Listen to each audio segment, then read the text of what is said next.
Vamos a ubicar en el artículo 225A. Ok, licenciada, gracias, muy amable. Sí, bueno, el delito es inseminación forzosa. Será sancionado con prisión de 2 a 5 años e inhabilitación especial hasta 10 años el que sin consentimiento de la mujer procurare su embarazo utilizando técnicas médicas o químicas de inseminación artificial. Se constituye el delito de inseminación forzosa cuando sin consentimiento de la mujer, a través de técnicas médicas o químicas de inseminación artificial, se procura su embarazo. Es decir, la mujer es sometida a técnicas médicas o químicas de inseminación artificial y sin su consentimiento es inseminada. Por eso el delito se llama inseminación forzosa. Si resulta el embarazo, se aplicará prisión de 2 a 6 años e inhabilitación especial hasta 15 años. Si la mujer sufre lesiones gravísimas o la muerte, se aplicará prisión de 3 a 10 años e inhabilitación especial de 10 a 20 años.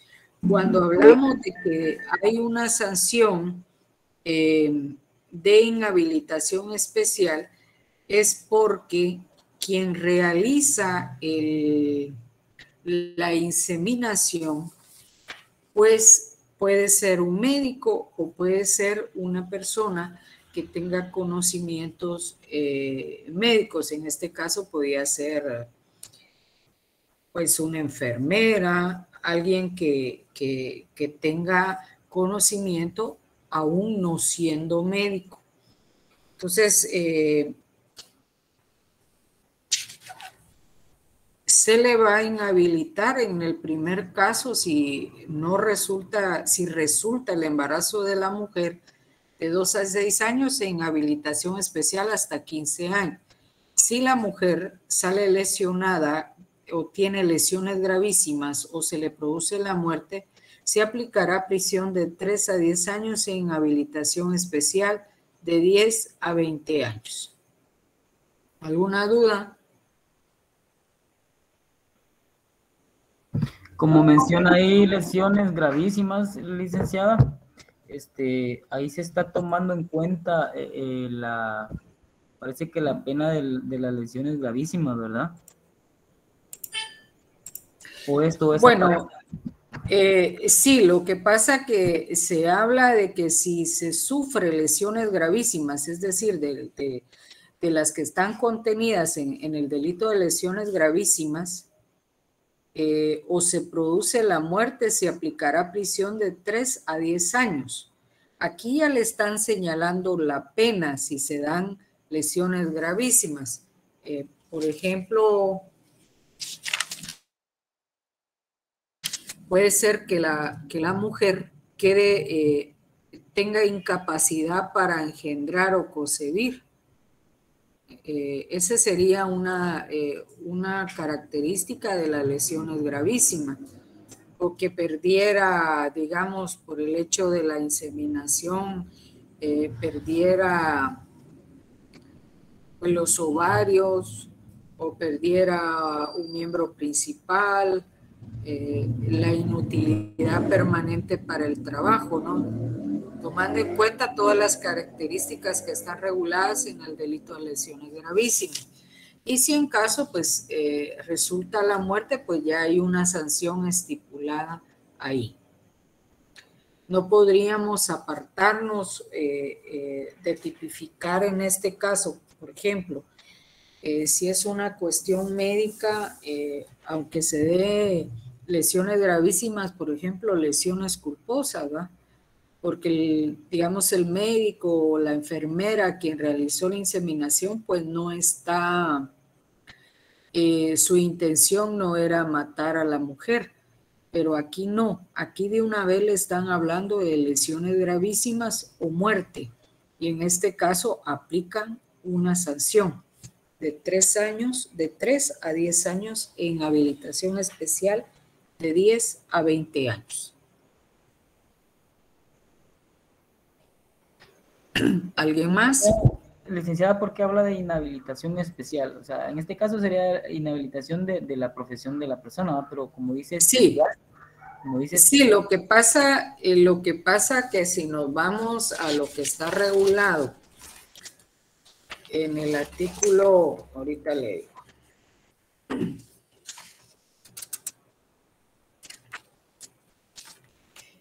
La inhabilitación especial es la imposición de alguna o algunas de las inhabilitaciones establecidas en los distintos incisos del artículo que antecede, que es el caso de la inhabilitación absoluta, ¿no? En este caso señala la pérdida de empleo o cargo público, la incapacidad para obtener cargos, empleos y comisiones públicas, la privación del derecho, bueno, y la prohibición de ejercer una profesión o actividad cuyo ejercicio dependa de una autorización, licencia o habilitación. En este caso, si el médico lo practica, pues prácticamente es una suspensión del trabajo como médico, de la profesión de médico, que no podría ejercer.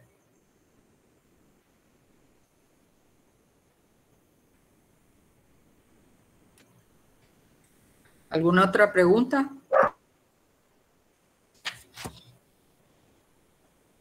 El artículo 225 regula el delito, el 225b regula el delito de inseminación fraudulenta. Se impondrá prisión de 1 a 3 años en inhabilitación especial hasta 10 años al que alterare fraudulentamente las condiciones pactadas para realizar una inseminación artificial o lograr el consentimiento mediante engaño o promesas falsas. Bueno, ¿cómo realizan los convenios, los acuerdos entre una pareja que quiere tener un hijo a través de la inseminación con la empresa que ofrece, vamos a decir, ese producto? Pero considerando que se llama inseminación fraudulenta, pues algo tiene que suceder ahí, algo que se ofrece y que no se cumple.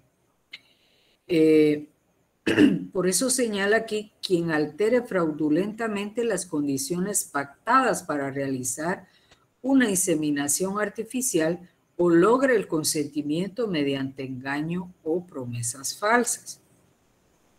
Es decir, que en el primer caso hay un acuerdo por escrito en donde se establecen las condiciones en las que se van a dar la inseminación.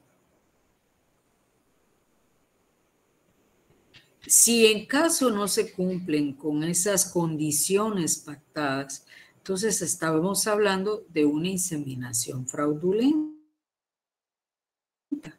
Por ejemplo, puede ser que en el convenio se haya establecido que la inseminación va a dar sus frutos a determinado plazo. Por ejemplo, que al momento de inseminar a la mujer, pues ya en la primera va a quedar embarazada. Digamos, en inseminación puede darse, yo no soy médico, ¿no? Pero en lo que he leído, en lo que he visto, la inseminación pues se puede establecer, digamos, si usted quiere un hijo, si quiere 2 hijos. Y tomando esa situación, que dentro de esas condiciones pactadas, pues estuviera de que en una sola inseminación, pues la mujer iba a quedar embarazada de una vez de 2, o sea, de una pareja de niños. Si en caso eso no se cumple al finalizar el embarazo o por alguna razón fracasa la inseminación porque pues, el médico utilizó algunos instrumentos no adecuados o para que la mujer resultara de acuerdo a lo pactado embarazada, entonces ahí se da la inseminación fraudulenta también. Ahora bien, cuando se habla de que el consentimiento es a través del engaño o promesa falsa, pues aquí la promesa falsa y el engaño se le hace a la mujer. Se le ofrece una cosa o se le dice, se le lleva, pero ahí hay también participación de la pareja, de llevarla a la mujer para que a lo mejor le dicen, ¿verdad?, que va a una evaluación médica y le resultan realizando una inseminación sin el consentimiento o a través del engaño a la mujer, o que se le esté prometiendo algo que al final no se cumpla. Entonces, todo lo que pueda llegar a fracasar la inseminación va a ser producto de una inseminación fraudulenta. ¿Alguna pregunta?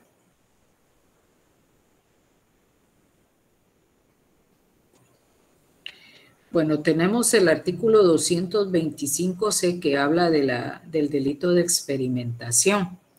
Se impondrá de 1 a 3 años de prisión e inhabilitación especial hasta 10 años al que, aun con el consentimiento de la mujer, realice en ella experimentos destinados a provocar su embarazo. No se consideran experimentos los diversos intentos para procurar el embarazo que se realicen conforme a una técnica ya experimentada y aprobada.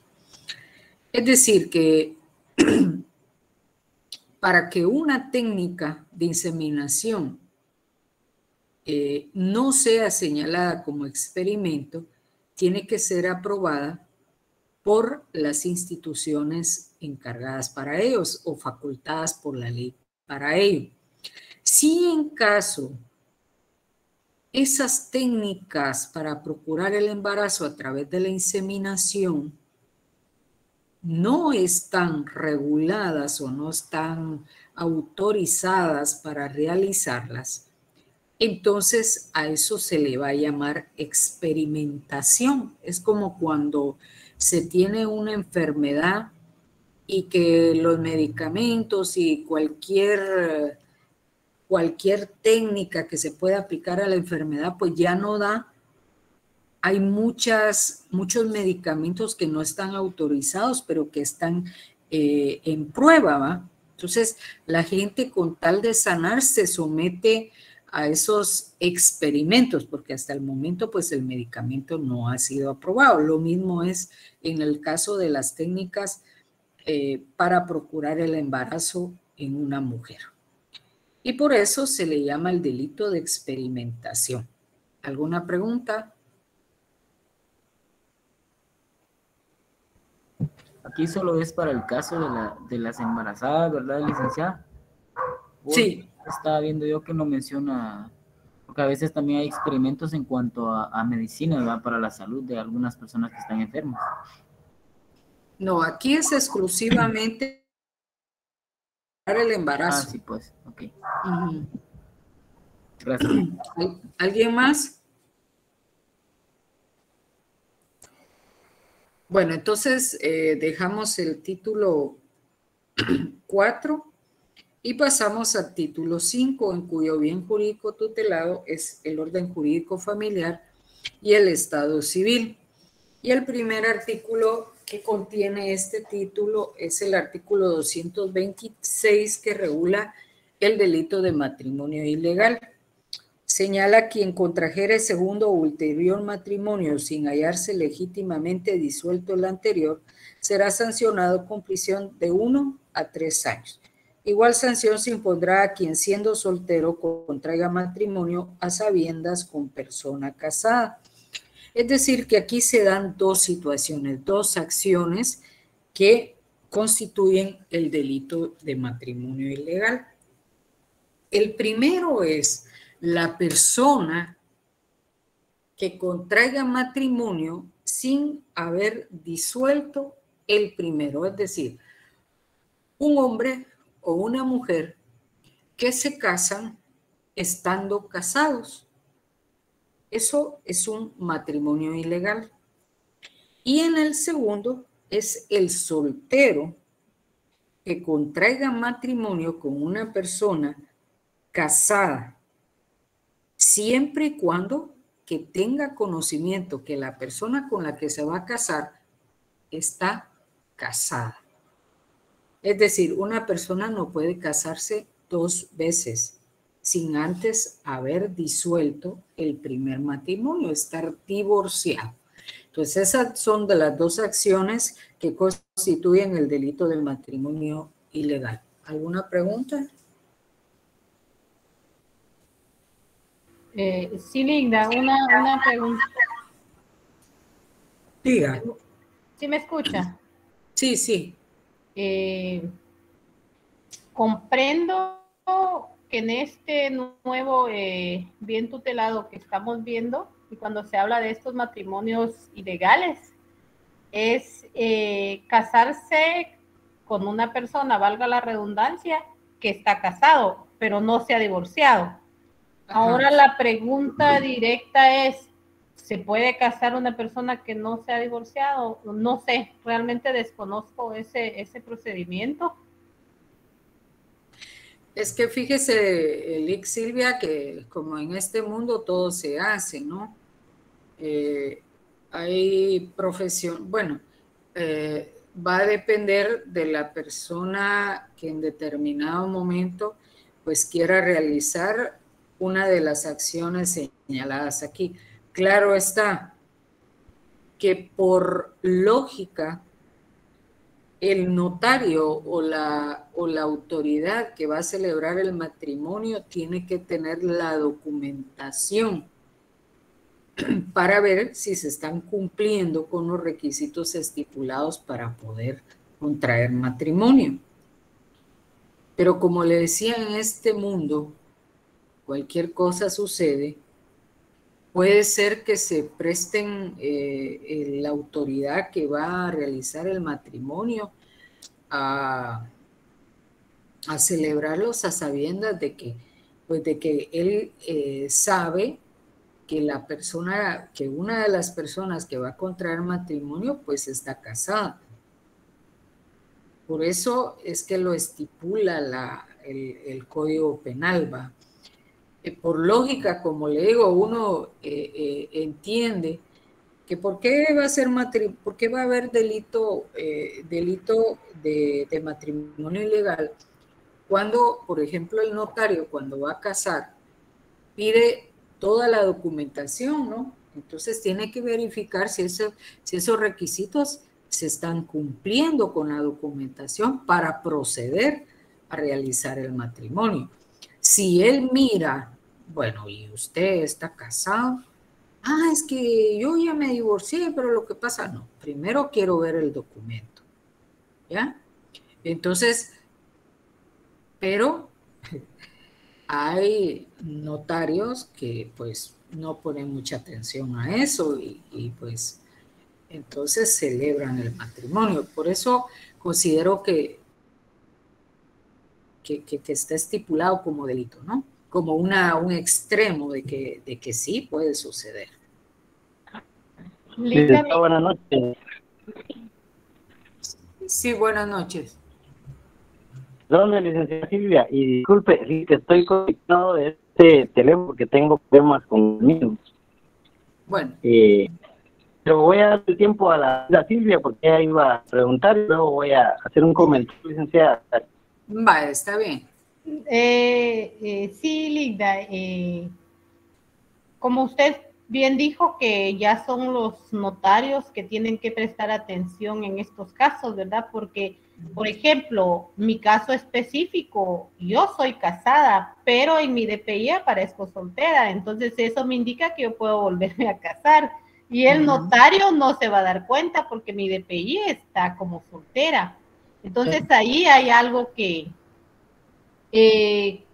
los notarios deberían de prestar más atención, o en nuestro caso, como nosotros ya con la profesión, tenemos que ser más cuidadosos en ese aspecto. O sea, a veces vemos cosas, pero al final resultan otras. Sí, fíjese que de hecho hay muchas personas que en su documento personal de identificación aparecen, o sea, son casadas, pero aparecen como solteras. Entonces... Pero de hecho, licenciada, ¿sí? en el Código Civil dice que no es preciso que aparezca como casado. Según me acuerdo yo, no sé si estoy mal y me corrigen, pero de hecho el abogado tiene que primero, para casarlos, tiene que verificar el estado civil de cada persona en el registro civil, mientras no puede proceder. Sí, por eso les decía que no solo el notario, sino que todas aquellas personas que están facultadas por la ley para poder, ahorita le doy la palabra, solo permítame un momentito. Todas estas personas facultadas para la ley para poder celebrar matrimonio tienen que verificar si las personas que van a contraerlo cumplen con los requisitos y no tienen impedimento. ¿Ya? Entonces, como le digo, todo puede suceder en nuestro país, ¿verdad? Así como habemos personas honestas, también hay personas deshonestas y que cualquier cosa puede suceder. Y considerando eso, sí, Lic. Y el requisito sería la parte económica. Si hay un buen pago, yo los caso. Sí, es que por eso le digo, ¿no? De todo hay en esta vida. Lo que sí tienen que hacer cuando ustedes ya estén ejerciendo, tener mucho cuidado, ¿no? Con la documentación e ir un poquito más allá, como decía Ronnie, a lo mejor pues a veces el notario o la persona que va a hacer la celebración del matrimonio, la que esté facultada por la ley, pues tal vez no quiere levantarse del escritorio y solo se va a recibir la documentación que le presente, pero hacer un poquito más y como dice él, pedir una certificación al RENAP, ¿va? Porque puede ser que el DPI diga soltero, pero una certificación yo creo que en la certificación de nacimiento ahí puede estar una razón de que la persona ya está casada, o bien una certificación del documento personal de identificación, ¿va? Porque puede ser que, pues no sé, las razones por las cuales el documento personal de identificación salga con ese error, ¿verdad? Solo permítame, vamos, el compañero que está en el teléfono de Astrid Pérez, tiene la palabra, vamos a ir en orden. Gracias, licenciada. Creo que ya aclaró un poquito la duda, pero sí quería hablar con relación a los requisitos que se piden para un matrimonio. Por ejemplo, en el caso, yo trabajo para una municipalidad, específicamente en el área de secretaría. Y uno de los requisitos que solicitan es que tienen que presentar una certificación de nacimiento reciente, porque en las certificaciones de nacimiento van algunas anotaciones que por medio de aviso, ya sea un notario o ya sea la municipalidad, ¿verdad? En los casos, por medio de un aviso que da al RENAP, como ya en el RENAP, en el sistema RENAP ya los cambios correspondientes y precisamente en las indicaciones de nacimiento. Entonces, y si una certificación de nacimiento tiene la noción de que este señor todavía está casado, pues indudablemente no se va a poder celebrar el matrimonio, ¿verdad? Esa es una, o sea, y algunos no parecen casados porque no se da aviso correspondiente. Es como cuando usted compra un terreno y no va a hacer su traspaso legalmente. Pues usted lo compró, pero todavía la otra persona es el dueño. Algo así es la cuestión con con el requisito o el cumplimiento del aviso, ¿verdad? Del matrimonio. Entonces, solamente eso quería aportar, licenciada. Gracias. Muchas gracias. Bien. Patricia, después nos vamos con Buenas noches, licenciada. Ignacio.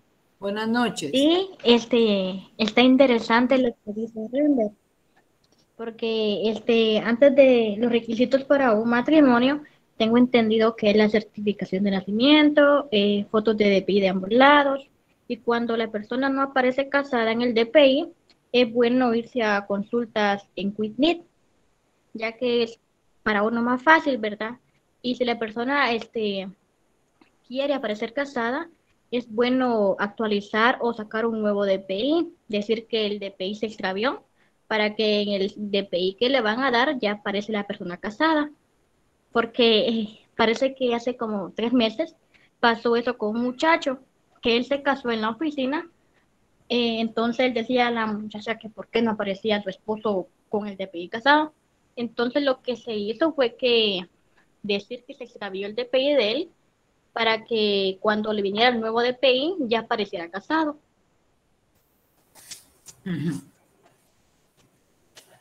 Sí, hay que tener mucho cuidado con esas situaciones, ¿no? Pues la persona que no va a malutilizar en el caso de los que les aparece soltero, pues no hay ningún problema, pero hay gente que puede aprovechar esa situación, va, en cuanto a que le aparece el DPI como soltero. A ver, Ignacio. Hola, buenas noches. Buenas noches.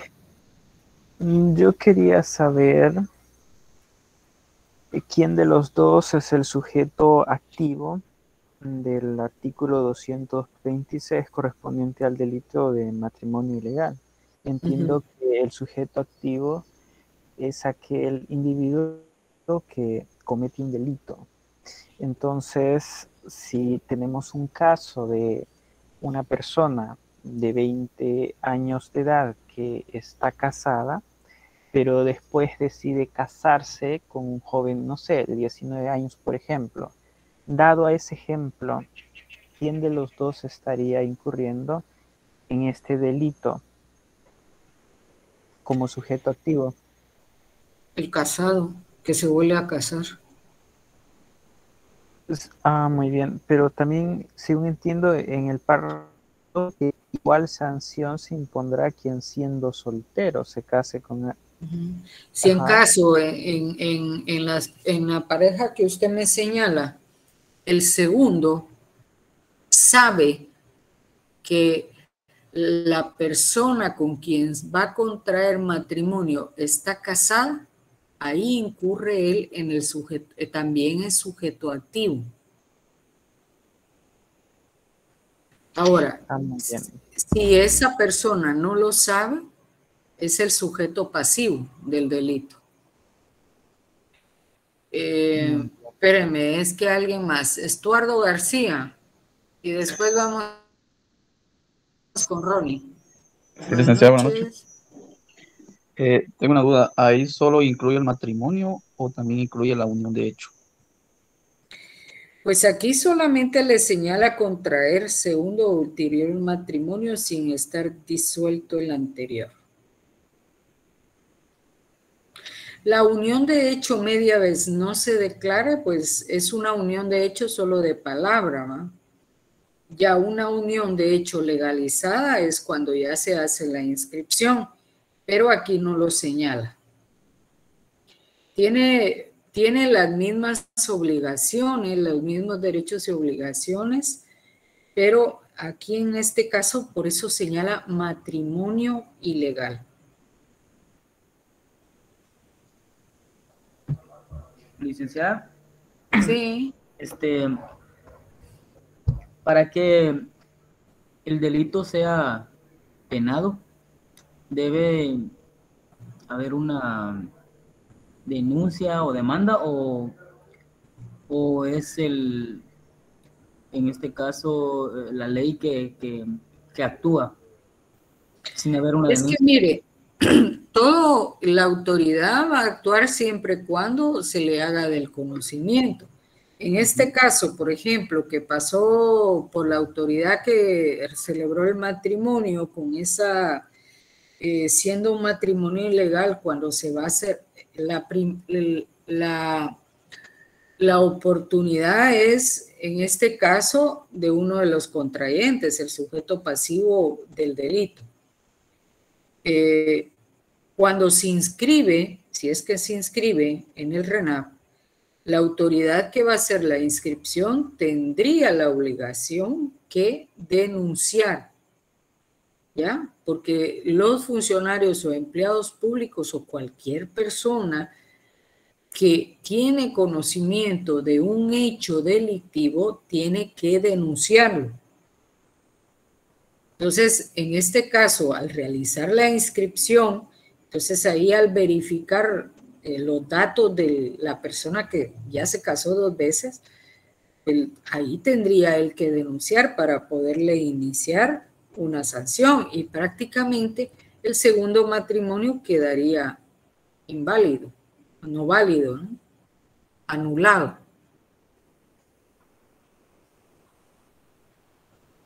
Gracias, Lidia.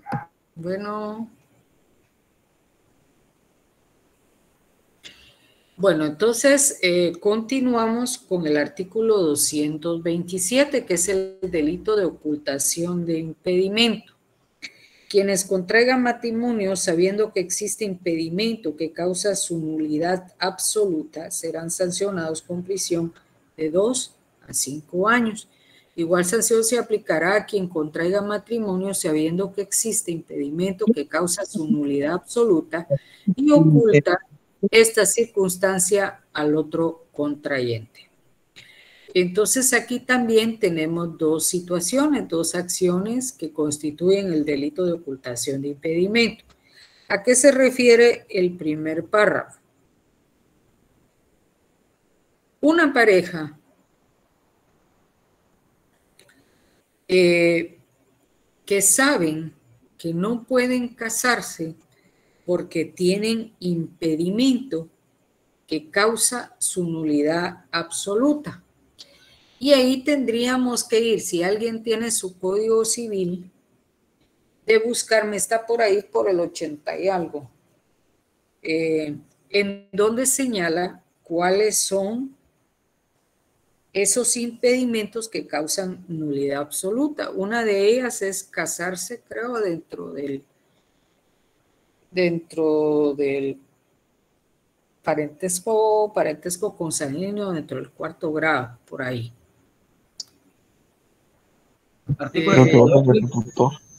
Es el artículo 88. Ajá, a ver, léalo, porfa. Dice, tienen impedimento absoluto para contraer matrimonio. Numeral 1, los parientes consanguíneos en línea recta y en lo colateral, los hermanos y medios hermanos. Numeral 2, los ascendientes y descendientes que hayan estado ligados por afinidad, y las personas casadas y las unidas de hecho con persona distinta de su conviviente mientras no sea disuelto legalmente esa unión.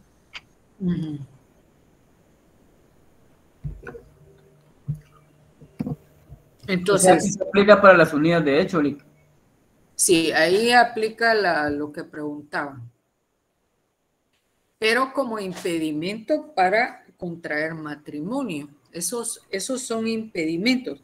Y en este caso, en el primer párrafo del delito, señala a los 2 cuando los 2 tienen conocimiento. Ahora, en el segundo, cuando solamente uno sabe que tiene impedimento que causa su nulidad absoluta y no se lo dice al otro. O sea, de los 2, solamente uno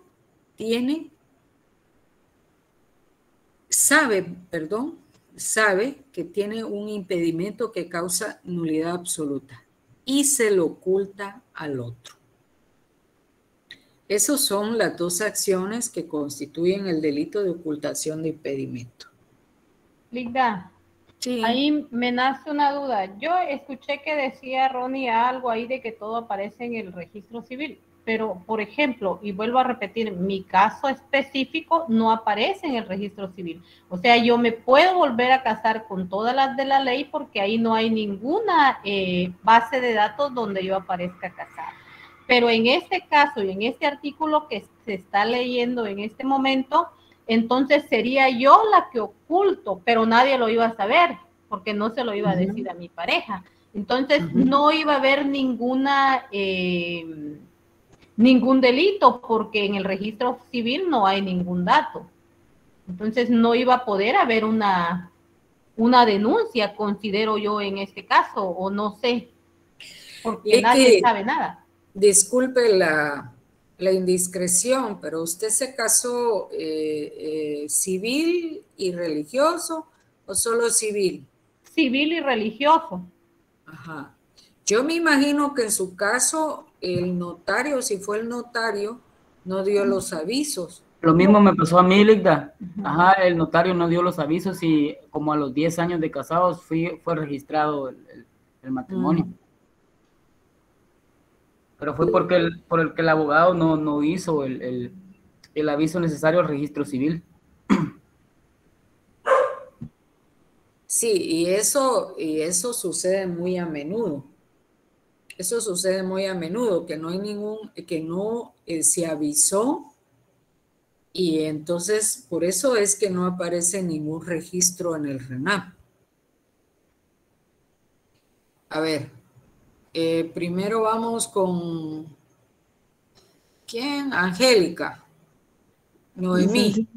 Sí, fíjense que yo conozco de un caso en el que, porque se llevó un trámite, se iba a llevar el trámite de un divorcio, pero al momento de sacar los certificados en el RENAP no aparecía igual lo que ellos comentan los compañeros, la inscripción del matrimonio. En este caso es distinto porque el notario sí presentó los avisos. Existía en el RENAP el documento. El problema fue que en el registro civil no hicieron la inscripción de ese matrimonio. Ese es el caso que yo Y él ya estaba divorciado. Se iba a hacer el trámite para el divorcio, entonces ahí se percataron de que no aparecía, en este caso la mujer no aparecía casada, solo el varón.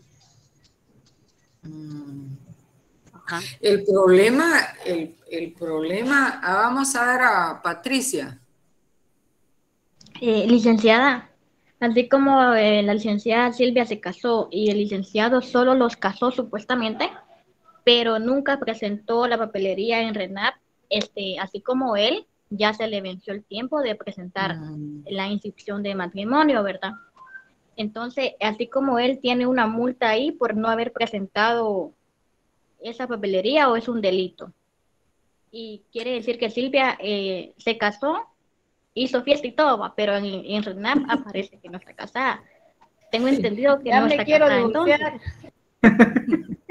Entonces, siento que no tiene que gastar en divorcio, porque si el licenciado no presentó eso, no hay un papel que te confirme que está casada. Exacto. Entonces, si tú vas y le dices al licenciado, divórciame, entonces él te va a cobrar, y te va a decir, ya está divorciada. Solo siento que te va a quitar el pisto nada más, porque no tienen un comprobante. Porque cuando te casas, a los días tú pedís una constancia, recuerdo yo, y te dan una constancia donde tú veas que estás casada. Esa era mi duda, licenciada. Sí, el asunto es que, bueno, para los que ya se casaron, se elabora un acta y creo que se hace una protocolización de esa acta de matrimonio. Entonces, yo no vería problemas si no se hubiese realizado ese trámite por el notario, porque no hay documentación en donde se vaya a establecer de que una persona que se casó y que no aparezca su registro, su inscripción en RENAP como casada, no le vaya a traer problemas. El problema es que exista un documento, y eso tendría primeramente que averiguarse. ¿Mm? Porque claro, lo más fácil es, bueno, no aparece en el registro de RENAP, vamos a ver si el notario a lo mejor solamente se le olvidó dar el aviso, porque a ellos les aplica, después del plazo señalado por la ley, les aplica una sanción por el no dar el aviso. Entonces, habría que ver si dentro de la documentación que se hace, que se tiene que hacer a la hora de la celebración de un matrimonio, no existe ningún documento, ¿ya? Linda, lo que pasa es de que, por ejemplo, mi boda se realizó en la municipalidad y en ese tiempo todavía no existía RENAP. Entonces, cuando se hizo el cambio, se extraviaron algunos libros y yo pienso que en alguno de esos libros estaba registrado mi matrimonio. Pero si yo sé, o sea, ahora que estoy en este aprendizaje, yo sé que si no hay en la MUNI, está en el Registro Civil Central en Guatemala. Pero hay que ir a dar vueltas y de aquí puede ser, ¿no? Que el libro, imagínese que el libro sea quemado, prácticamente usted solterona. Ay, otra vez. Caso. Aproveche, Silvia, aproveche. Pero sí tendría que verificar, ¿no? No para no incurrir en ningún delito de esto. Ese es ser sabio uno, mejor averiguar en donde tenga que averiguar para evitarse situaciones después con un proceso penal. Problemas ¿Alguien más? legales. ¿Alguien más? ¿O solamente hasta Patricia llegamos? Sí, licenciado. Sí, alguien por ahí. Antes, permítame, Ignacio. Licenciada, fíjese, si no estoy mal, no tengo ahorita el fundamento legal, pero el licenciado que nos dio civil indicaba que el matrimonio era legal aunque no se haya notificado. El matrimonio seguía siendo un matrimonio aunque el abogado que casó no hubiera notificado. No sé si tiene la razón o que qué lo legal no pasaría es ahí. el documento, ¿no? Es que Pero eso recordate que es lo importante, porque todo el documento es lo que va a establecer, ¿no? La legalidad del matrimonio. Porque en el caso de la Lic Silvia, bueno, ella se casó por lo religioso también. Entonces, por lo menos ahí está casada con las bendiciones de Dios, ¿no? Por lo menos ahí ella pues no podría decir, pues no aparece en ningún documento, me voy a buscar un novio y me caso nuevamente. Pero el asunto es que el matrimonio para ser legal tiene que cumplirse con los requisitos estipulados. Si no hay registro, no hay inscripción, no se tiene ningún documento como prueba de que existe un matrimonio, que una pareja está casado, el matrimonio, si no existe nada de eso, o sea, moralmente diría yo que el matrimonio continúa, pero legalmente el matrimonio es inexistente. Si no existiera ningún documento, claro está. Si solo es porque al notario se le olvidó, que muchas veces sucede, se le olvidó anotar el matrimonio, pues habría que ver las disposiciones. Yo me acuerdo, yo no les hablo muy así de manera certera, porque pues yo he perdido mucho algunas otras materias ajenas a lo penal, porque mi trabajo pues es lo penal, va, y otras cositas de procesal civil y mercantil, pero el notario, al no cumplir, se le da un plazo para dar los avisos respectivos a donde corresponde, y si en caso no lo hace, entonces se procede a multar al notario. Entonces, lo que sí habría que, pues tendríamos que leer un poquito más es qué pasaría si, por ejemplo, como dice Ronnie, fueron 10 años, ¿no? Y después, ¿qué hizo usted? Usted, después de 10 años que se dio cuenta que no existía ningún aviso en el registro, se registró su matrimonio. Sí, hablé con el abogado que me había casado y me dijo que se le había olvidado, que ahí iba a ver cómo lo hacía, pero no sé al final cómo lo arregló, pero sí lo inscribió, porque yo necesitaba una certificación de matrimonio para la cuestión de los seguros. Y solamente así, como a los 12 días, creo yo, o 10 días, fue que me resolvió el licenciado.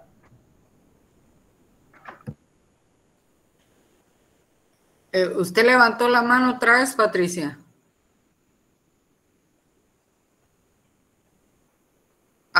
Si no se va a cansar. Reina. Sí, y en el caso que el licenciado... Ahorita Ignacio. No fui yo. ¿Quién fue? Bueno, a ver, Ignacio, solo dele primero a las damas y después vamos con usted. ¿Quién? Sí, viera de que en el caso que el licenciado ya no quiera proceder, por ejemplo, en el acta que él del matrimonio, ahí ¿qué se haría?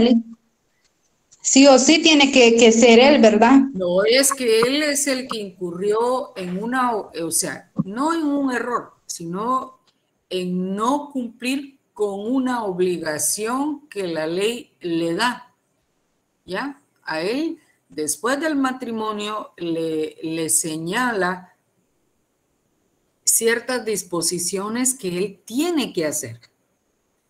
Él puede incurrir pues tal vez no en delito, pero sí en una sanción administrativa. O sea que ahí no hay quite. Si él no lo hizo, él tendrá que ver qué hace. Ya, sí, pues. A veces lo que hacen las personas que se casan, yo he conocido casos que ellos mismos van y le dicen al notario, entrégame toda la documentación, porque si no, el problema es que a veces los notarios que celebran los matrimonios se les olvida. Y a veces, muchas veces, porque lo hace alguien más y no el notario solo firma, ¿no? Sí, y por ejemplo, yo tuve mi hermano que tuvo un caso así, ¿verdad? De que él se casó hace como 5 años, pero resulta que la esposa ha estado dando vueltas por eso. Y ahora ella, ¿verdad? De que dice que lo va a demandar a mi hermano porque le hizo un fraude él a ella y que hubo un licenciado que le dijo que sí hay un fraude ahí porque ella no aparece casada. Pero toda la familia sí sabemos, ¿verdad? De que ante los ojos de Dios, pues sí, ellos sí se casaron y que de parte de la familia de nosotros hacia la de ella no hubo fraude. Pero entonces tendrían que buscar al notario que celebró sí, se ha estado buscando, pero él dice que ya no puede arreglar nada y que no lo puede hacer y que no lo puede hacer. Incluso la muchacha lo ha buscado y tampoco no quiere responder hacia eso. Tendrían ustedes, no sé si ya irían al RENAP, ¿va? Pues yo digo que ella sí ha de estar yendo al RENAPTA, tal vez sí ahí le van a solucionar algo. Es que tal vez no un fraude. Ahorita vamos a ver un delito que se llama simulación, pero eso tendría que, en este caso, su hermano, si como dice ella, un fraude, Ahí sería una simulación. Sí, permítame, Reina. Vamos a ver a Ignacio. Hola, sí, mire, yo quería despejar unas dudas que tengo, pero es no precisamente del delito que se está hablando ahorita, sino que es como delitos generales de lo que ya hemos visto, pero no sé si lo puedo hacer unos minutos más tarde. O sea, antes, claro, que termina este curso, quizás a las 9 en punto, y para despejar esas dudas, quizás también para todos, pero ya es en relación a todos los artículos que hemos visto, algunas dudas principales. No sé si es posible. Va, si usted me lo acuerda, por favor.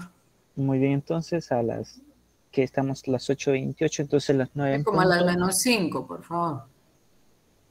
Sí, bueno, creo que hay un compañero también que tiene unas dudas, pero bueno,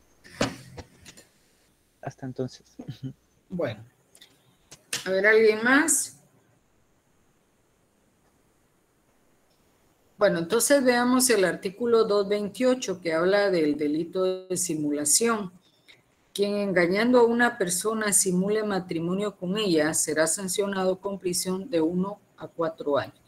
Igual pena serán sancionados quien con ánimo de lucro, otro propósito ilícito con daño a tercero contraiga matrimonio exclusivamente para cualquiera de esos efectos, sin perjuicio de las otras responsabilidades que pudieran derivarse de su acción.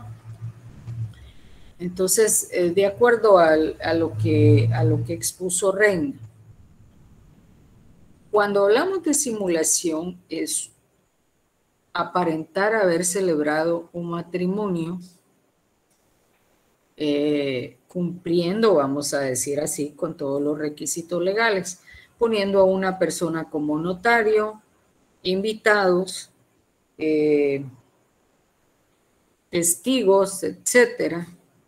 Pero al final de cuentas, pues esa celebración de matrimonio fue simulada, no es válida, no es verdadera.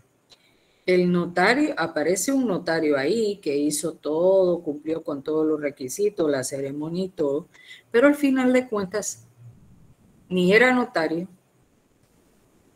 y la fiesta se hizo a sabiendas de que ese matrimonio pues no era de verdad, era un engaño, una mentira.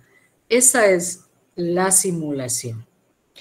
Y puede ser de que sea con ánimo de lucro, dice aquí, con otro propósito ilícito o con un daño a tercero, el contraer matrimonio exclusivamente para cualquiera de esos efectos sin perjuicio de las otras responsabilidades que pudieran derivarse de su acción.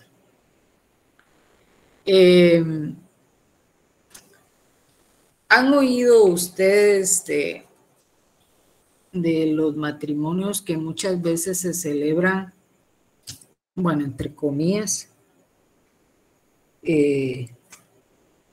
con el objetivo de buscar la naturalización, ya sea aquí en Guatemala o sea en otros países, en donde las personas a través de una retribución o de un dinero o de una promesa de algo, pues celebran un matrimonio que al final de cuentas pues también incurre o recae en una simulación, porque al final de cuentas solo hacen la celebración del matrimonio, pero ese matrimonio no es matrimonio porque no cumple con las obligaciones que se tiene en un matrimonio.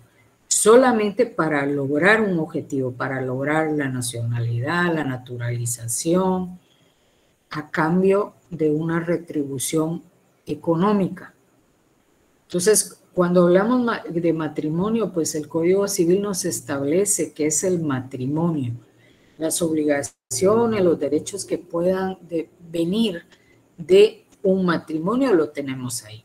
Si no se cumple con todas esas, prácticamente el matrimonio no está cumpliendo con el objetivo y por lo tanto incurre en el segundo párrafo de lo que regula el delito de simulación. ¿Alguna pregunta? Ligda, tal caso podría ser las personas, por ejemplo, la persona guatemalteca que desea casarse con una de Norteamérica, por ejemplo, De una de Estados Estados Unidos. Unidos. Sí, generalmente sucede, ¿no? Con el único objetivo de buscar la naturalización. Ya hay un objetivo, algo que se busca en una...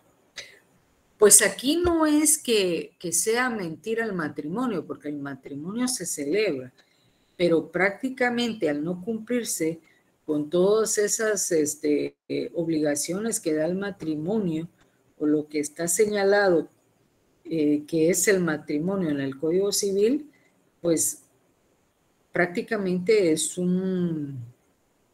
ahí sí podríamos decir que es un fraude, ¿no? Es una mentira, un engaño, porque a lo mejor la pareja nunca se conoció, solo entraron en contacto para hacer el negocio y obtener el objetivo. ¿Y demás?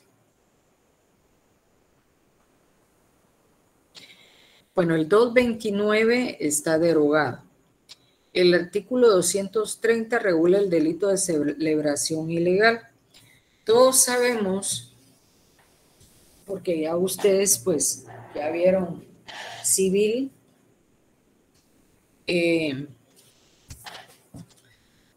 quienes pueden celebrar un matrimonio civil o religioso.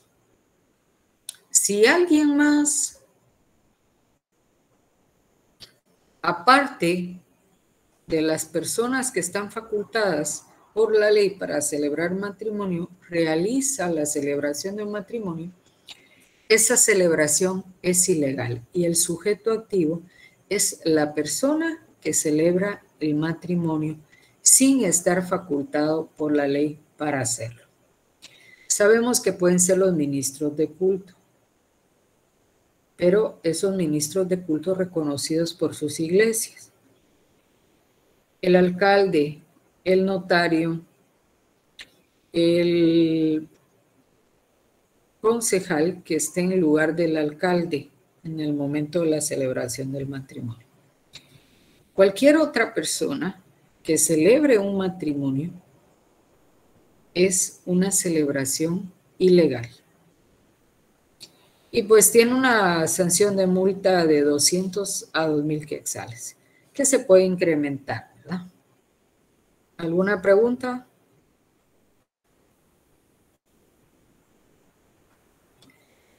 Bueno, y por último tenemos el artículo 231, que es el delito de responsabilidad de representantes. El tutor o protutor que antes de la aprobación legal de sus cuentas contraiga matrimonio o preste su consentimiento para que lo contraigan sus hijos o descendientes con la persona que tuviere o hubiere tenido bajo su tutela, a no ser que el padre de ésta lo haya autorizado. Será sancionado con multa de 200 a 2,000 quetzales. Es decir, que el tutor o protutor que antes de la aprobación legal de las cuentas contraiga matrimonio o preste su consentimiento para que lo contraigan sus hijos o descendientes con la persona que tuviere o hubiere tenido bajo su tutela, a no ser que el padre de ésta lo haya autorizado.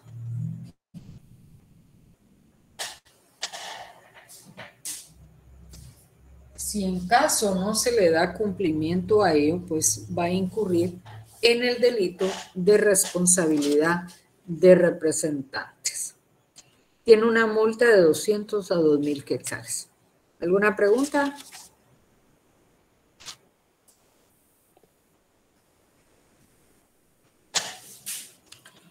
Bueno, continuamos con el artículo 236, 237, se encuentra del 232 al 237 están derogados.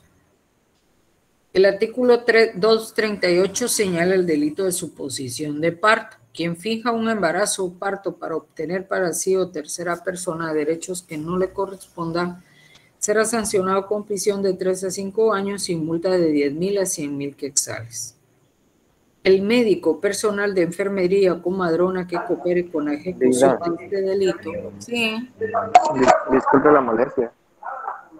Fíjese que yo no tengo mucha carga. Voy a abandonar la clase. Bueno. Gracias, disculpe. El médico, personal de enfermería o comadrona que coopere con la ejecución de este delito, además de la pena impuesta, será sancionado con la inhabilitación especial para el ejercicio de su profesión por el doble de la pena impuesta. Bueno, cuando hablamos de suposición de parto, es aquella mujer que finge un embarazo o parto. Parece como aquel drama que aparece en las novelas, ¿no? Cuando la mujer quiere agarrar al galán de la novela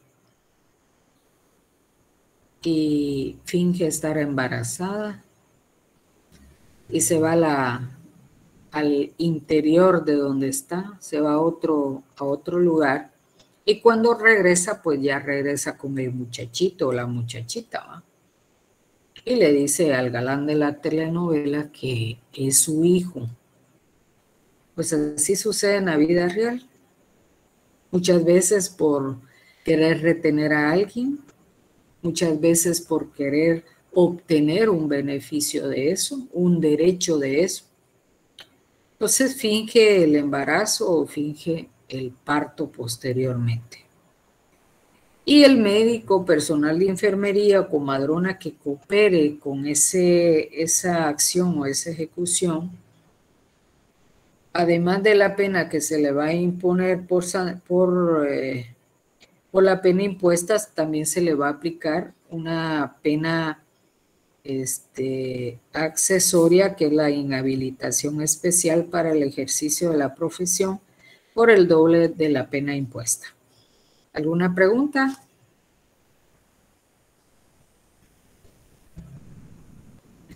Bueno, tenemos el artículo 239 que regula el delito de sustitución de un niño por otro. Quien sustituya a un recién nacido por otro será sancionado con prisión de 8 a 10 años y multa de 100.000 a 500.000 quetzales. Aquí no le están señalando si hay una intención de sustituir o no a un recién nacido. Aquí dice quien sustituya a un recién nacido por otro. Puede ser de manera de culpa, pero también puede ser de manera dolosa. Entonces, aquí no podemos decir, bueno, es una intención de sustituir un niño por otro, ¿no? O que por un error se cambió a un niño por otro. Aquí cualquiera de las dos situaciones cabe en el delito. ¿Alguna pregunta? ¿En qué momento se podría dar una situación de estas, Lila? Yo pienso que en el momento pues tal vez no del nacimiento, pero cuando son llevados a las habitaciones donde chequean a los niños, ¿verdad? Puede ser que ahí en ese momento se dé el cambio. Por eso dice, se sustituye a un recién nacido por otro.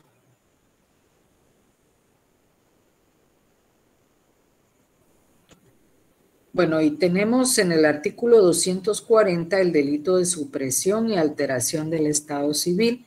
Será sancionado con prisión de 5 a 8 años y multa de 100.000 a 500.000 quetzales quien primero falsamente denuncie o hiciera inscribir en el registro de personas correspondiente cualquier hecho que cree o altere el estado civil de una persona o que a sabiendas se aprovechara de la inscripción falsa.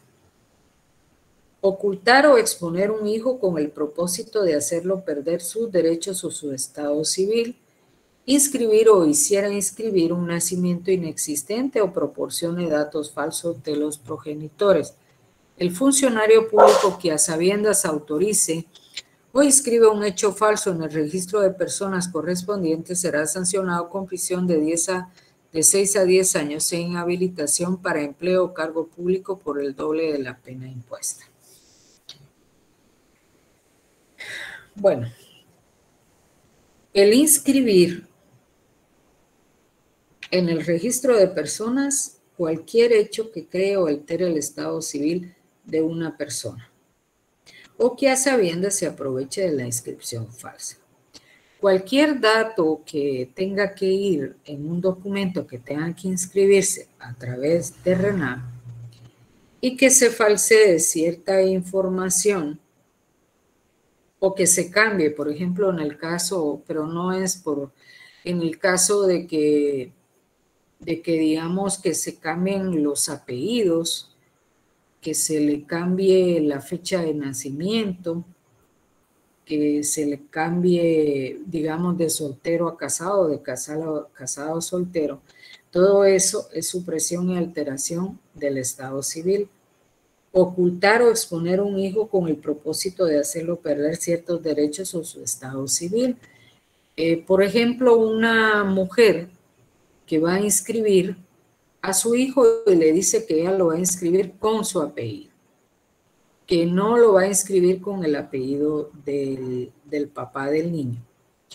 Eso hace que el niño pues pierda el apellido del padre y que pierda los derechos que pueden venir de ser reconocido o de aparecer el apellido del padre y el nombre del padre del niño.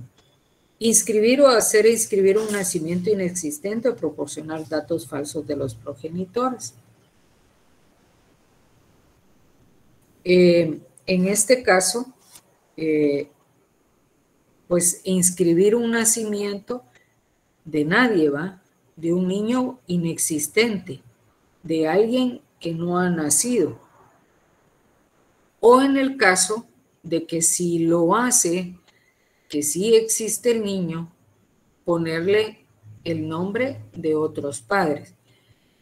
Yo no sé si hoy va, pero yo he conocido varios casos cuando las hijas patojas de 14, 15, 16 años resultan embarazadas. Muchas veces los padres van y inscriben como hijos de ellos, o sea, le ponen el apellido de ellos, de los padres, no de la mamá. La mamá aparece como hermana, no como madre del niño o de la niña. Y el funcionario que participe a sabiendas de que esa inscripción o que se está suprimiendo o alterando un estado civil lo realice, será sancionado con prisión de 6 a 10 años e inhabilitación para el empleo o cargo público por el doble de la pena impuesta. ¿Alguna pregunta?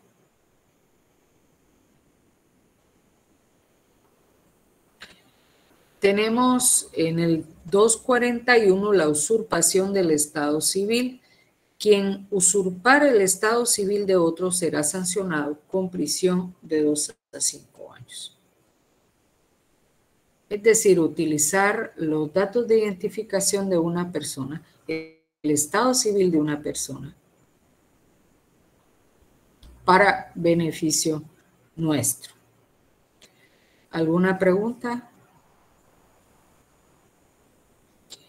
Bien, entonces veamos el artículo 241 que regula, 241 bis que regula el delito de adopción irregular.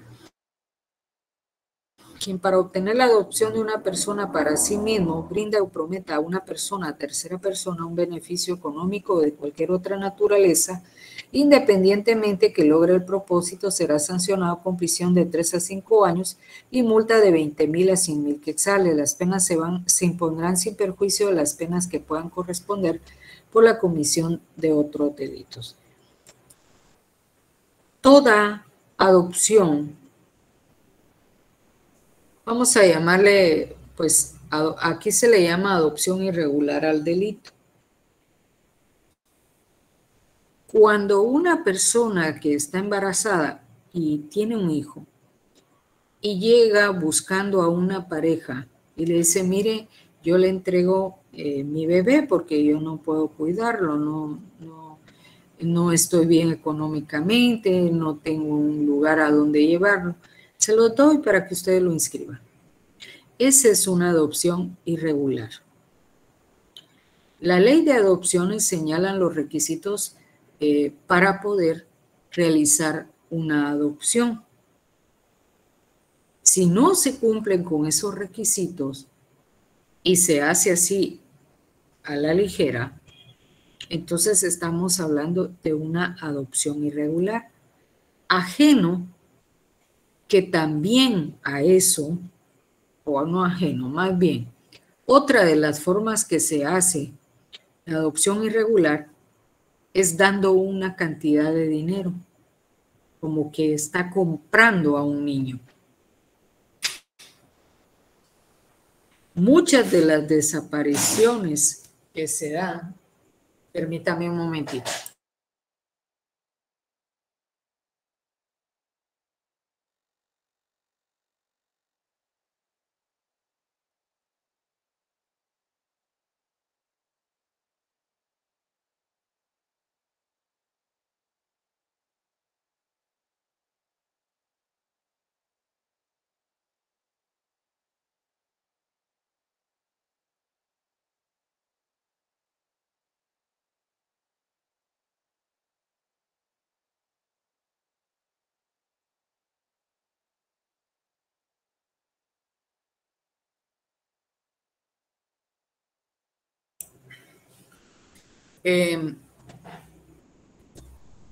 Cuando hay un ofrecimiento de dinero, también es una adopción irregular. ¿Se recuerdan? Ustedes han oído, de hecho se señala a un candidato por ahí, de que pues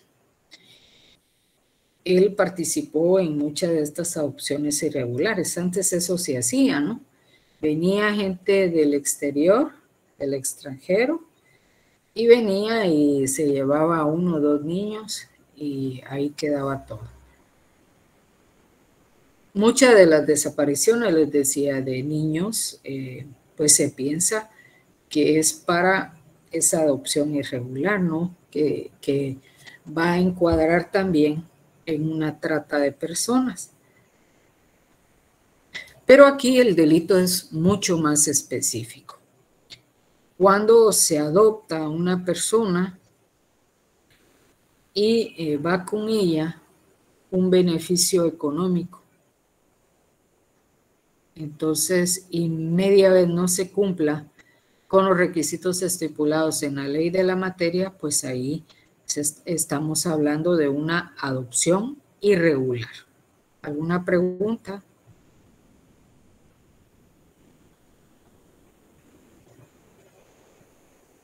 Bueno, también tenemos el artículo 241 ter que tramita, es el delito de trámite regular de adopción. El funcionario que a sabiendas de trámite autorice o escriba una adopción utilizando documentos e inscripciones en registros públicos falsos o donde se haya alterado la afiliación de una persona menor de edad o cualquier otra información exigida por la ley para la validez de una adopción, será sancionado con prisión de 6 a 10 años y multa de 50,000 a 100,000 quetzales. Aquí va más al funcionario público que realice a sabiendas que es una adopción irregular las inscripciones o le dé trámite a las inscripciones en registros públicos. Entonces, si digamos, en esa adopción no se ha cumplido con los requisitos estipulados en la ley de adopciones, pues prácticamente es una adopción irregular. Y si se hace el trámite ante el Registro Nacional de las Personas y el funcionario sabe que es una adopción irregular y aún así hace el trámite, está incurriendo en el delito de trámite irregular de adopción. ¿Alguna pregunta?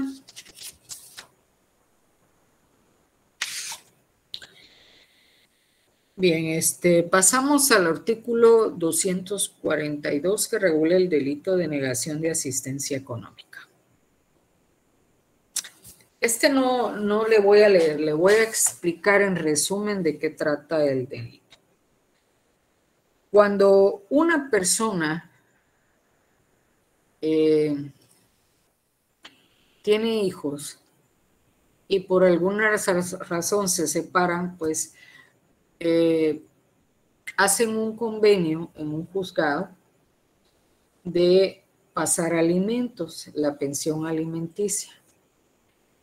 El obligado de pasar esta pensión alimenticia puede ser el hombre o puede ser la mujer.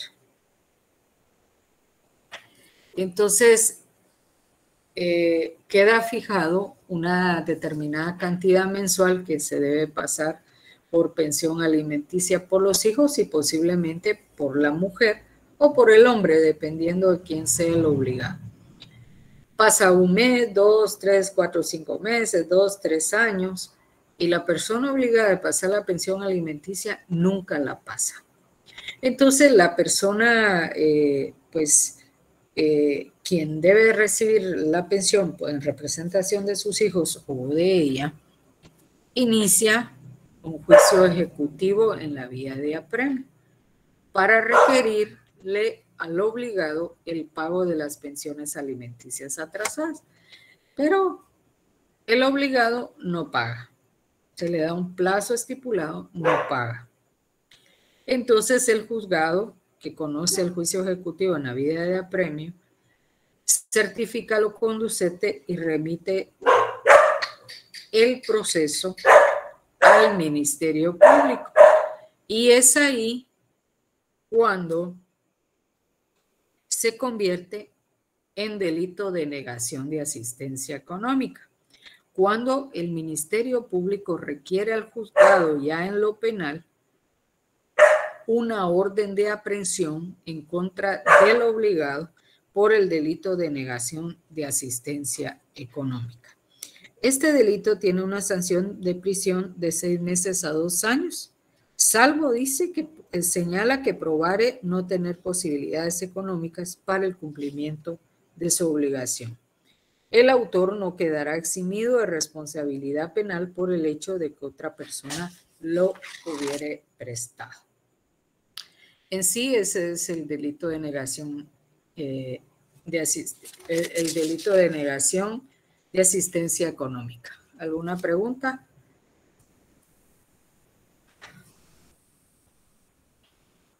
El artículo 243 regula lo que es el incumplimiento agravado. La sanción señalada en el artículo anterior se aumentará en una tercera parte cuando el autor, para eludir el cumplimiento de la obligación, traspasa sus bienes a tercera persona o emplea cualquier otro medio fraudulento. Es decir, que el obligado pues tiene bienes para poder hacerle frente a esa, permítanme que estos...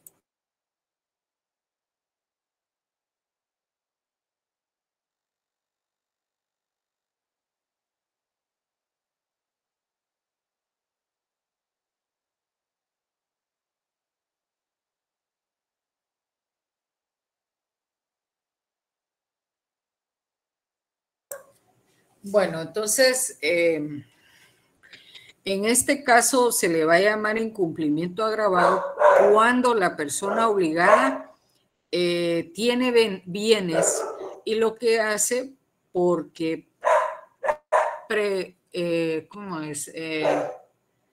presiente de que esos bienes pueden ser embargados dentro del proceso que se le sigue, entonces viene y lo pasa a otra persona. Más adelante vamos a ver un delito parecido a esto, pero en este caso es el incumplimiento agravado. ¿Alguna pregunta?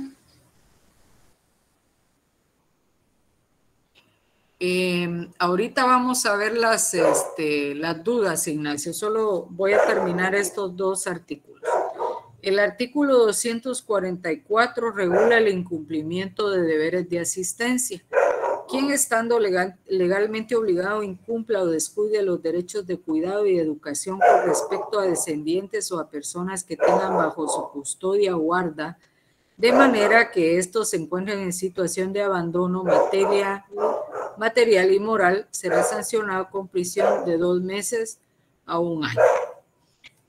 En este caso todavía no hay una obligación legal para pasar la pensión alimenticia. Digamos que una pareja se casa, tiene hijos, ¿no? Desde el momento, tal como lo señala el concepto y la definición del matrimonio, dice para procrear hijos, alimentarlos, vestirlos, etcétera, etcétera. Entonces, a partir de ahí, ya sea que la obligación la tenga el padre o la tengan los padres o la tenga la madre, va a incurrir en el delito de incumplimiento de deberes de asistencia desde el momento en que no le dé alimento al hijo, que no lo vista, que no lo mande a la escuela, que lo descuide, que no lo atienda. Ahí es donde se va a dar el incumplimiento de deberes de asistencia. ¿Alguna pregunta? Y por último tenemos el eximiente por cumplimiento. En los casos previstos en los 3 artículos anteriores quedará exento de sanción quien pague los alimentos debidos y garantice suficientemente conforme a la ley el ulterior cumplimiento de sus obligaciones. Si una persona está señalada de cualquiera de estos 3 delitos y paga, y además de pagar, asegura en cumplimiento de sus obligaciones futuras, ya sea con un bien inmueble, con un fiador, entonces tiene derecho a que se le aplique un eximiente por cumplimiento. Eso quiere decir que no se le inicie proceso penal por los...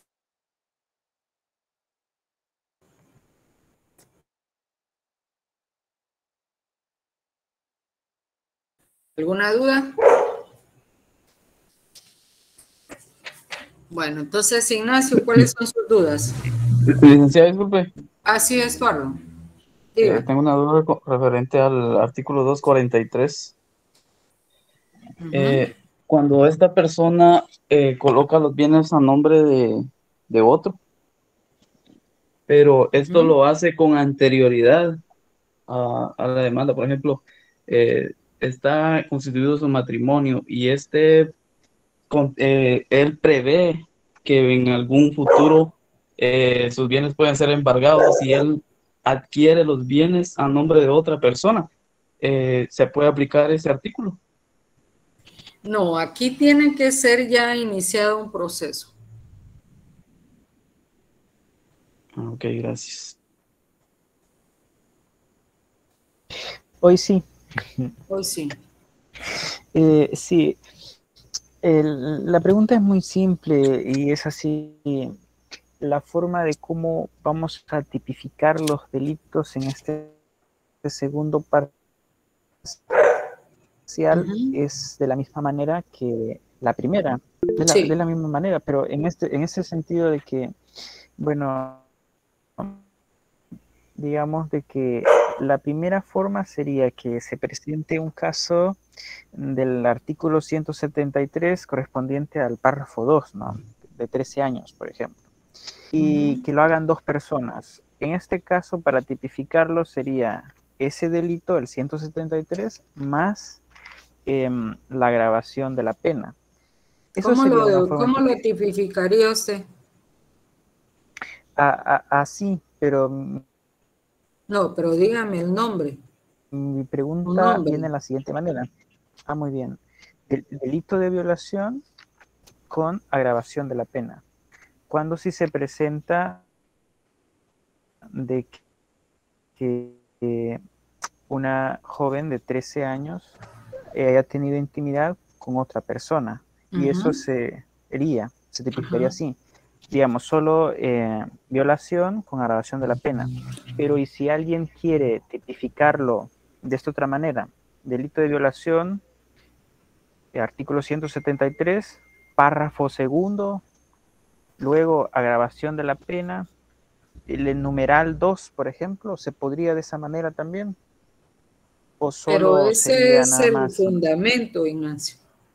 Ajá, sí, Mire, pues, cuando no están enumerados los párrafos o no hay una numeración ni incisos, no es necesario que usted me señale párrafo.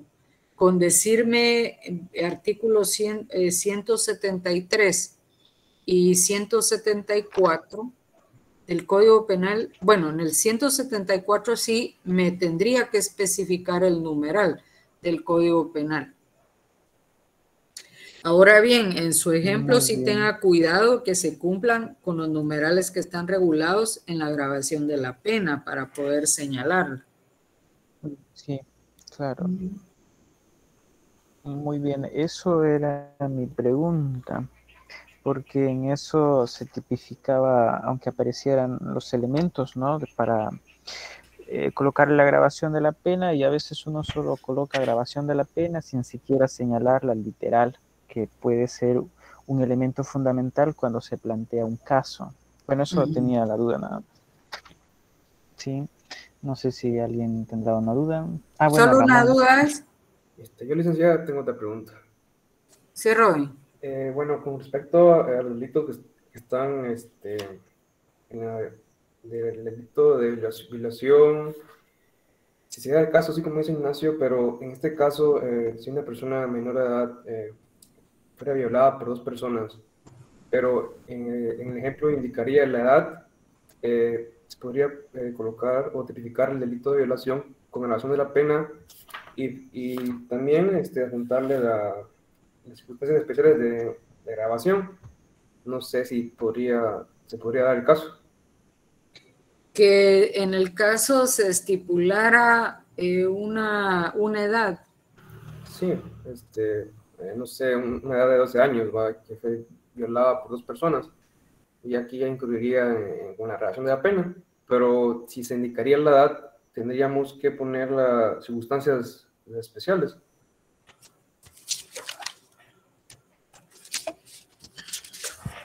Porque he estado... Permítame.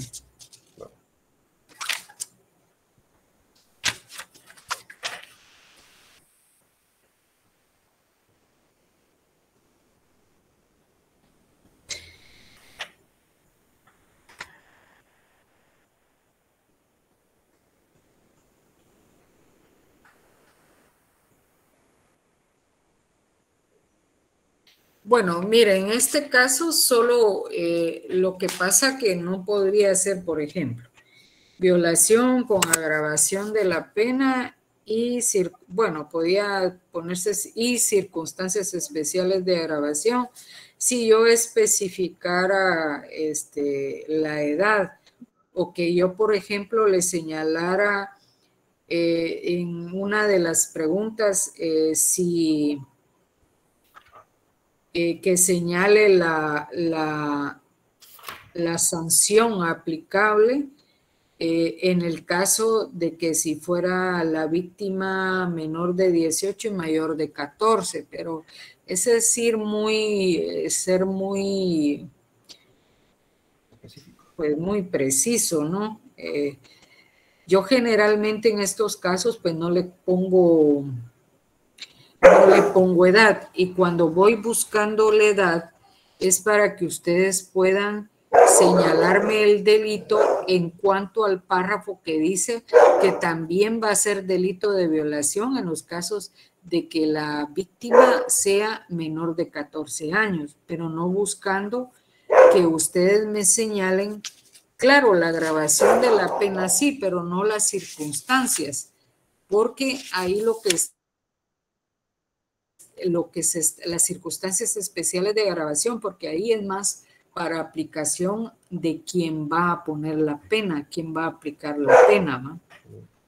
Sí, yo he preguntado porque me he estado estudiando bastante y en los casos que salen en la página de la MP, y hubo un caso donde dice que habían condenado a 21 años de prisión por el delito de violación con agravación de la pena, y entonces y de ahí me surgió la duda y empecé a... Y circunstancias le pusieron. Ajá. Y pusieron una reparación digna de 8,000, pero eso sí ya creo que es aparte. Ahí envié el link en el chat sobre ese caso. Sí, y vieron más, y todavía hay más, hay más casos, pero me llamó la atención porque qué tal se daba la paciente en el equipo, ¿verdad? Quería... Sí, es que si hablamos ya en aplicación real, pues tendría que ponerse más y se le podría complicar a usted, ¿va? Porque ya poner mucho considero que también se les dificultaría.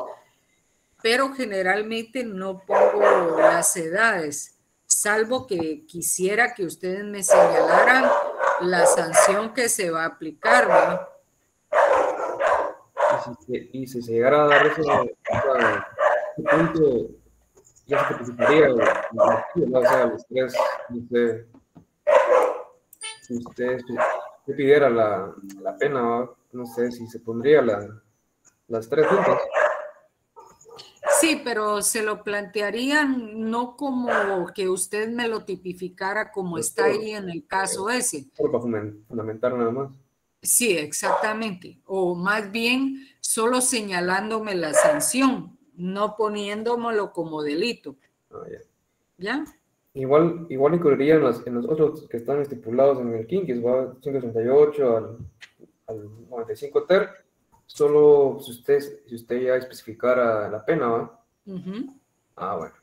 Sí, es que ese es meterse a... Sí, eso fue mi... Hasta al fondo de la cueva, porque ya sería ir con una doble intención, ¿va? Es muy, muy, muy complicado. ¿Si alguien más? Licenciada. Sí. En base a lo que es el bien jurídico titular, podría decirlo yo completo, como está aquí, de los delitos contra el orden jurídico familiar y contra el Estado civil, o podría... Así como lo dijo, está malo. Sería solo el orden jurídico familiar y el Estado civil. Así es. Se le quitaría entonces el contra. Tutelado. El contra, sí. Ok, licenciado. Gracias. Tutelado. Oye, Whitman. Sí, Livia. ¿Alguien más?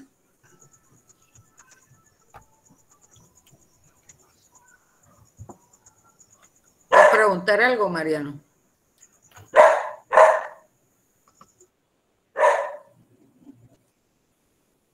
¿Alguien más que tenga dudas? Bien, entonces, sí. Licenciada, con una pregunta en el fundamento legal, solo se tendría que colocar el artículo y el nombre del delito, ¿no? No. Solo el artículo. El nombre del delito va en la tipificación. Oh, muy bien, gracias. El artículo, y si tienen ustedes que poner algún inciso o algún artículo, y no se les olvide que es Código Penal.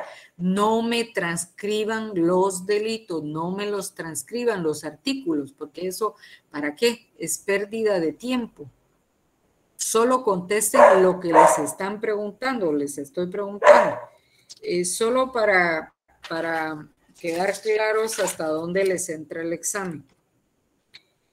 El último delito, pues más bien el último artículo es el 245. Lo único que, pues al principio, lo que pasa es que vamos un poquito atrasados con respecto a la otra sección. Entonces quiero que me digan a partir de qué artículo inició el segundo parcial. El 173, que es el delito de violación. Ah, bien. Bueno, entonces, desde el 173 al 245 entra para el examen del segundo parcial. Si no cambian, así como está señalado el calendario de examen, estaría evaluando el día martes.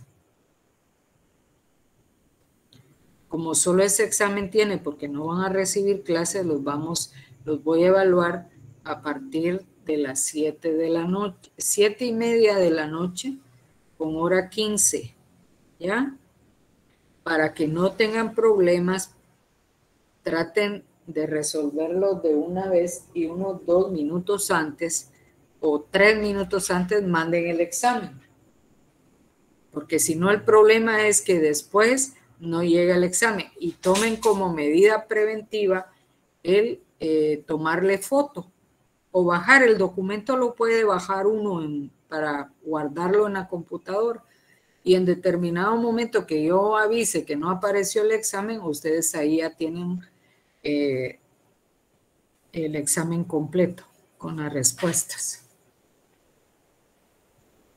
Buenas noches, licenciada. ¿Puedo hacer una consulta? Sí.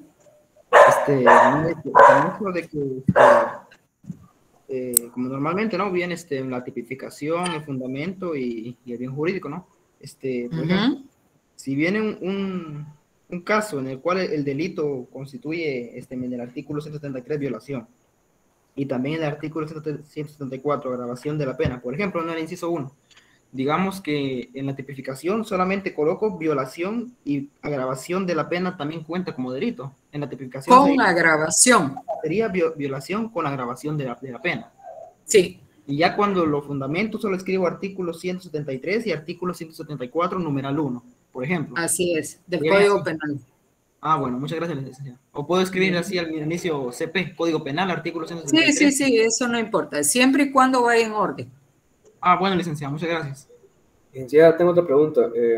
Con respecto al delito de allanamiento, si en un caso se diera, no sé, un ejemplo de una excepción que estipula en el 208, si usted preguntaría si se diera o no el delito de allanamiento, pero en base a eso se diría la excepción, ¿va?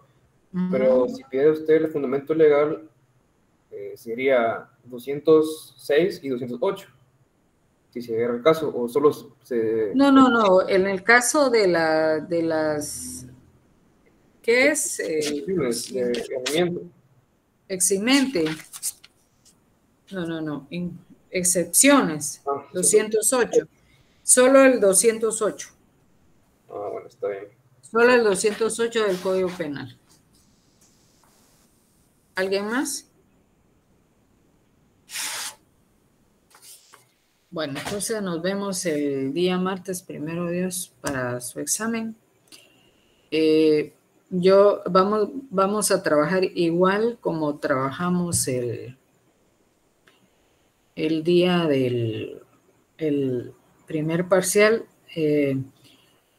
Lamentablemente yo ya busqué la razón por la cual pues no podía hablar o no me podían ustedes oír ni ver. Ya busqué el problema. Entonces, pues estaría enviándoles o poniéndolo en la plataforma el link para estar en el examen, y por la misma vía les va a llegar el examen a ustedes. Así que espero que estudien y respondan individualmente el examen. Que pasen feliz noche y pues nos vemos el martes. Buenas noches, licenciada. Feliz noche, Lita.